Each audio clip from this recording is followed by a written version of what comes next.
رو رو کے اپنے رب کو مناتے ہیں مصطفیٰ، ہم امتی تو یاد بھی کرتے نہیں انہیں۔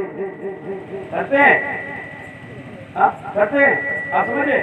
بغداد شریف میں ایک چور حضور غوث اعظم کی بارگاہ میں پہنچا اور پہنچنے کے بعد کہا ہے غوث اعظم میں نے سنا ہے بڑے بڑے چوروں کو آپ نے ابدال بنا دیا، مجھے بھی مرید کر لیجیے۔ حضور غوث اعظم نے کہا ٹھیک ہے مرید کر لوں گا۔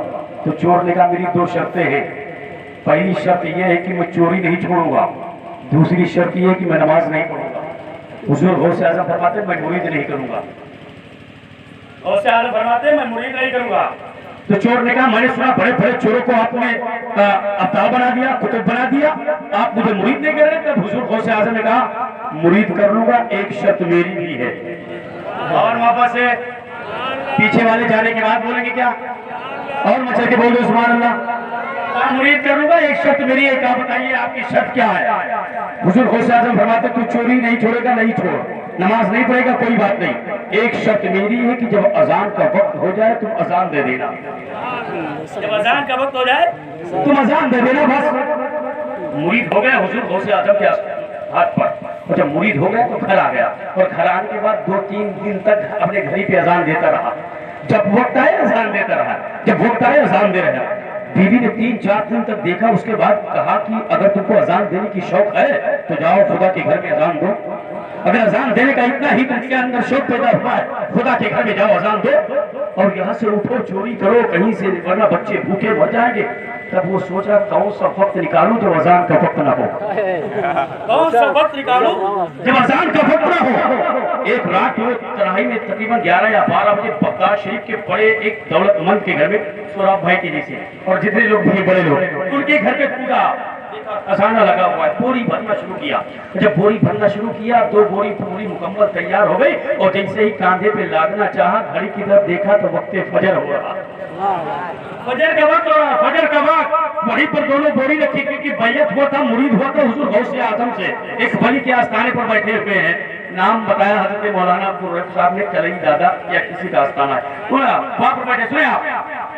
تو وہ مرید ہوا تھا حضور غوث اعظم سے، بوری رکھی اور اسی گھر میں اذان دینا شروع کر دیا۔ جب اذان کی صدا گھر والوں نے سنا تو فوراً جاگ گئے، تو جب جاگ گئے تو اس نے اذان دی تو دیکھا گھر کے لوگ سارے جاگ گئے، تو اس نے 2 رکعت سنت کی نیت مان لی۔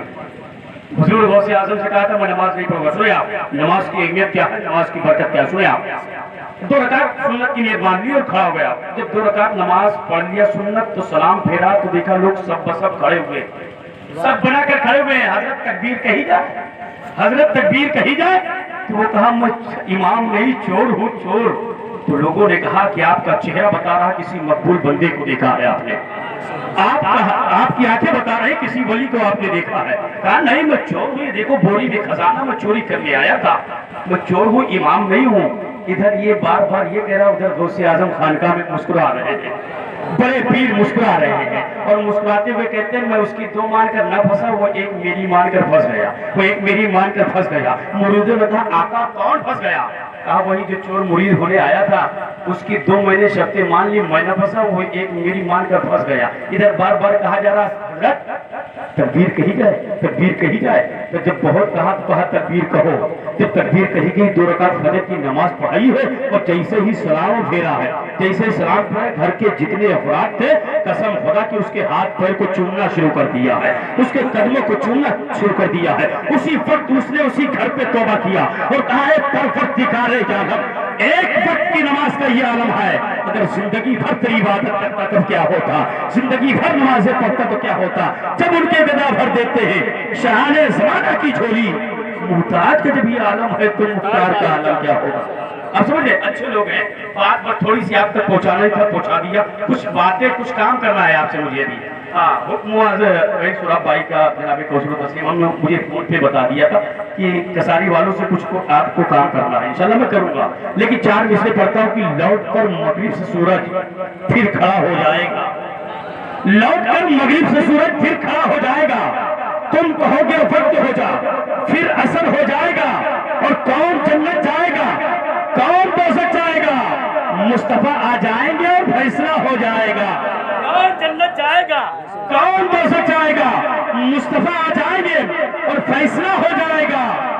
کوستے کیوں ہو غریبی کو نبی نے کہہ دیا، کوستے کیوں ہو غریبی کو نبی نے کہہ دیا، ماں کا چہرہ دیکھ لو اور حج ادا ہو جائے گا۔ کوستے کیوں ہو غریبی کو نبی نے کہہ دیا، کوستے کیوں ہو غریبی کو نبی نے کہہ دیا، ماں کا چہرہ دیکھ لو اور حج ادا ہو جائے گا، ماں کا چہرہ دیکھ لو اور حج ادا ہو جائے گا۔ ہماری یہ بڑی تیزی کے ساتھ کچھ دیر گفتگو کرنے کے لیے آپ کے چہیتے خطیب مقرر ہر دل عزیز حضرت علامہ مولانا مختار صاحب قبلہ کی بارگاہ میں عریضہ پیش کرتا ہوں کہ حضرت مائک میں تشریف لائے، اپنے نایاب موتی سے آپ کے تاکہ حیات کو سجائیں۔ لیکن میں 4 مصرے پڑھتا ہوں، اسی سے استقبال کرتا ہوں کہ عشق ہو تو عشق کا مطلب سمجھ میں آئے گا، عشق ہو تو عشق کا مطلب سمجھ میں آئے گا، ان کا رتبہ جاہلوں کی کب سمجھ میں آئے گا۔ جو جس کا کام ہے وہ کر لینے دے آپ، دے حضرت آ رہے ہیں، بس آپ بھی تیار ہو جائیں۔ انشاءاللہ ان کی تقریر کے بعد میں پھر آپ سے ملاقات کروں گا انشاءاللہ، زندگی رہی تو سنیں آپ۔ عشق ہو تو عشق کا مطلب سمجھ میں آئے گا، ان کا رتبہ جاہلوں کی کب سمجھ میں آئے گا۔ میری مانو مصطفیٰ سے عشق کرنا سیکھ لو، اور واپس ہے میری مانو مصطفیٰ سے عشق کرنا سیکھ لو، اس میں کتنا فائدہ ہے تب سمجھ میں آئے گا، اس میں کتنا فائدہ ہے تب سمجھ میں آئے گا۔ اور جو ولی کو چھوڑ کے کہتے ہیں اللہ کے قبر میں سوٹے پڑیں گے تب سمجھ میں آئے گا، جو ولی کو چھوڑ کے کہتے ہیں ہم اللہ کے ہیں قبر میں سوٹے پڑیں گے تب سمجھ میں آئے گا۔ جتنے حضرات یہاں سے وہاں تک بیٹھے اپنے ہاتھوں کو اٹھا کر کے خطیب اہل سنت کا استقبال کریں۔ نعرہ تکبیر! نہیں کچھ ہاتھ نہیں اٹھے ہوئے ہیں، آپ کے ہاتھ تو بہت جگہ اٹھتے ہوں گے، میں کہوں گا نہیں، جگہ جگہ اٹھتے ہیں، بی بی پہ اٹھتے ہیں، پردھانی میں اٹھتے ہیں، ضلع پنچایت سب میں اٹھتے ہیں، لیکن سرکار کے نام پر اٹھ گئے تو علماء بیان کرتے اس ہاتھ میں کبھی بیماری نہیں ہوگی۔ آپ سنیے اور اپنے ہاتھوں کو اٹھا کر کے، کیونکہ ہم دیکھیں یا نہ دیکھیں جن کے نام کی محفل ہے وہ انہیں ضرور دیکھتے ہیں۔ نعرہ تکبیر! اچھا سب لوگوں نے اٹھایا لیکن بازو والے دیکھتے رہے کسی دوسرے کی جیب میں ہاتھ نہ جانے پائے۔ ہاں استقبال کریں۔ نعرہ تکبیر! نعرہ رسالت! جشن عید میلاد النبی علماء اہل سنت! نعرہ تکبیر! نعرہ رسالت! میرے پیارے کچھ کام نرالے کر دے، عشق کی دنیا میں ہر سمت اجالا کر دے۔